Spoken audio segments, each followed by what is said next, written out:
In the social justice warrior landscape,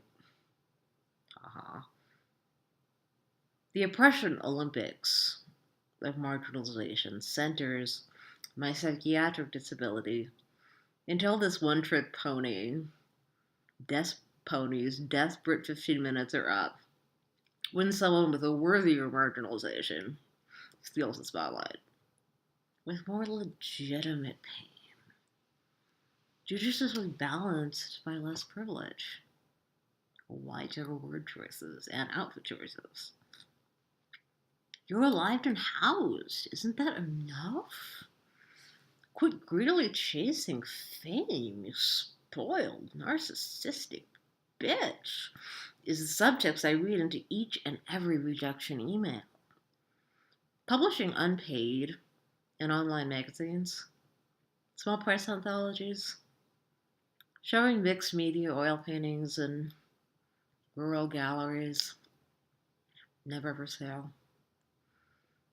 Art and writing will always only be therapeutic hobbies. This is like art therapy, like in the psych ward. That's why I do it. Doesn't mean I am at all capable of any sort of real, substantial, gainful employment. I can't teach. My first year teaching assistants and evaluations and lack of recommendations. Postgraduate school taught me that.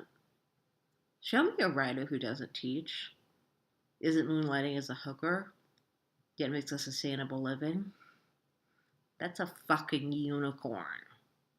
Like pornography, I know one when I see one. I stopped believing in mythical creatures right about when I stopped playing with My Little Ponies. The only way that mythical unicorn is a real unicorn frappuccino is if a patron of Starbucks subsidizes payment. So, it's rough, you know? I mean, I never know when another breakdown is coming. Every day is a rotating carousel of 5 unpredictable symptoms: psychosis, mania, anxiety, PTSD. Productivity flickers on and off in different forms and media throughout the years. Interspersed with hospitalizations, of course. That happens too, yeah. Being a self-supporting freelance creative, come on. That takes a 1 in a million sane, reliable, responsible person with a head for business on a hot streak, which is not me ever, no. Mental illness deprives me of the common sense, clearly, and entrepreneurial skill, demonstrated, that makes that improbable scenario work out at all. Pop psychology articles all over the internet instruct how to purge yourself of toxic people. Toxic is defined in Urban Dictionary as a person who is tainted by a subconscious malevolence or psychosis that affects the lives of those who come into contact with them. Translated as basically mentally ill, still trying to function in society. Office toxic purge encouragement is legitimized casting out of the mentally ill from society, as we are always cast out. Literary agents, and I've studied them, write books telling wannabes they don't want queries from Crazy Eddie. Agents lay down their ableist terms. I'll never sell a novel via the traditional route, no matter how many manuscripts I write that languish unpublished on my iCloud. I'll never be a normal, functioning member of society who can give back. I know when I'm wanted. I just go away. Elusive as an inner show. Surviving disability is, and I know this, a vast privilege. Most of us just fucking die. The toxic privilege of still creating so afflicted. Many people find my work extremely disgusting. My people The crazies used to be punitively locked up in asylums for being born this way. As Lady Gaga sings. When Reagan's deinstitutionalization freed us, most became homeless. Sorry I put in a winner t-shirt instead of platform stripper shoes. Believe me, it could easily have been the other way. Now, survivor's privilege. That's a tough one. That's a symptom of PTSD that I've got. Hashtagged on Twitter discussions of rape culture.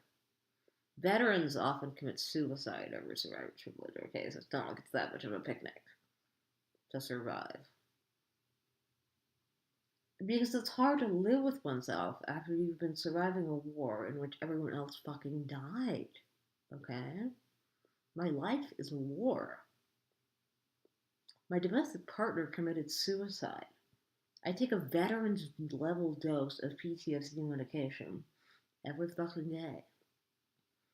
Can you blame me for not wanting to rejoin the battle now that I'm safely healing in this nice sanitarium? So privileged people are told to give back. That's what they tell us to do. Not be too self-involved. Oops. Do volunteer work. Oh, yeah, right. My invisible disability, because you can see it's all in my head, all in my head. My invisible disability looks like narcissistic lazy, as I have all of my limbs. See, they're all here. I am able-bodied. Quadriplegic, struggling to move a spoon to their own mouth wouldn't be cool to help other people.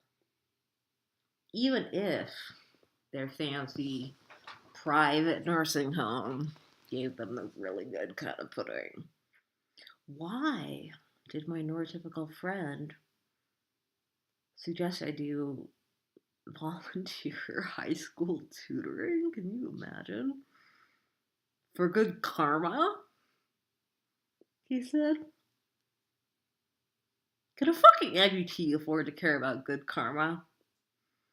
I figure out when the stars will next be aligned so I can next brave ordering groceries, okay? Self-involved focus on only lifting my own spoon. That's all my broken mind can bear, I swear. I tell you. My main concerns are taking psych meds 3 times a day, even if impossible to take on any consistent schedule. Trying, yet failing, to pull fewer 30-hour days. Maintaining housekeeping and hygiene. Writing and painting when inspired. Routinely meeting 40 hours of wildfire creative compulsion,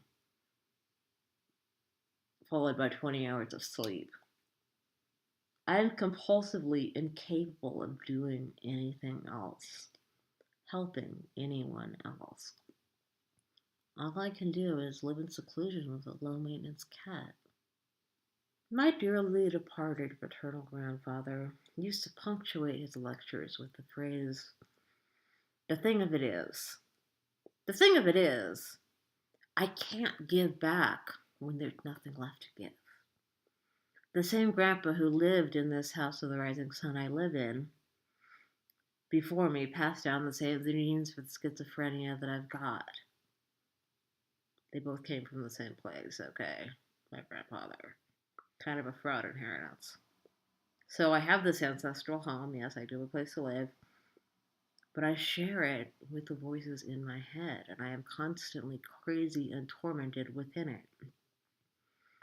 But, I'm incredibly thankful to have a place to be discreetly batshit inside, outside, not in anyone's way, not getting in any trouble. So thankful. The lower echelon creative system trades content for exposure, never profit. I don't fight or object to this fact. It just is what it is. I am always grateful for the opportunity to share my therapeutic scribblings with interested parties. My entire oeuvre of published writing and art is available for free on the internet. How is that not giving back? I gave away everything I ever made in volunteer creative work, like Eileen Warnos, giving so it wouldn't hurt anymore. Like I used to give my body away to strangers in nightclubs. That was more painful. I'd so much rather write for online magazines in the distant ether and make YouTube videos and, fuck around than actually fuck anyone in real life. For real. Print promiscuity over sad sex. Validation without the herpes! Yay! Now getting published. Ooh, I love that. That's like this otherworldly extra sprinkle on a Sunday I never thought I'd get. And I'm sure I don't deserve at all. After this life's war, I will lovingly devour it down to the last spoonful of nuts swathed in cream. Luscious.